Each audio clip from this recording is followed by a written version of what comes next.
नमस्कार मित्रांनो. आज मी तुम्हाला एका अशा माणसाची कथा सांगणार आहे, ज्याला लोकांनी आयुष्यभर कमी लेखलं, पण त्याने कधीही स्वतःला कमी समजलं नाही.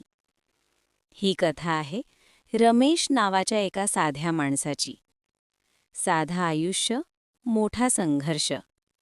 रमेश एका लहानशा गावात राहत होता. घर कच्चं होतं. वडील आजारी, आई घरकाम करून संसार चालवत होती. रमेशचं शिक्षण फारसं झालं नव्हतं. 10वी झाल्यावर त्याला नोकरी शोधावी लागली. शहरात आला आणि एका छोट्या दुकानात कामाला लागला. पगार खूप कमी, काम मात्र खूप जास्त.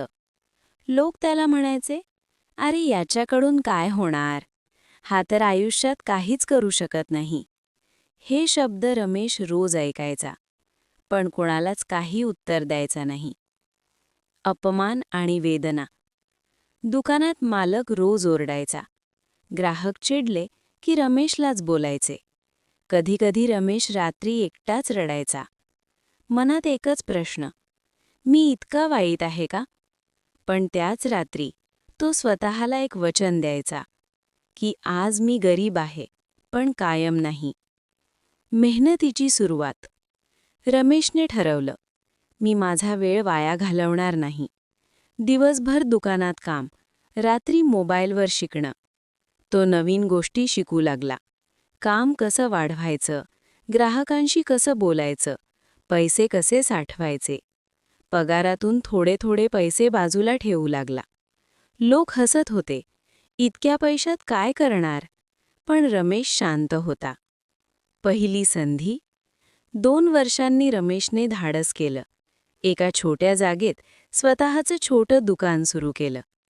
पहिले महिने फार कठीण होते. ग्राहक नव्हते, भाडं भरायचं होतं.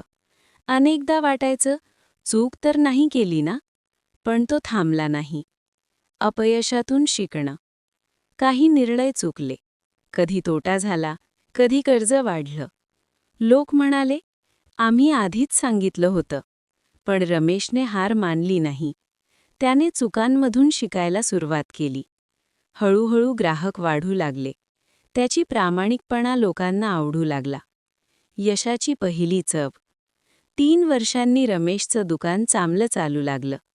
आज तोच लोक जे त्याला कमी लेखायचे, तेच लोक म्हणू लागले, रमेश, तू खूप पुढे गेलास.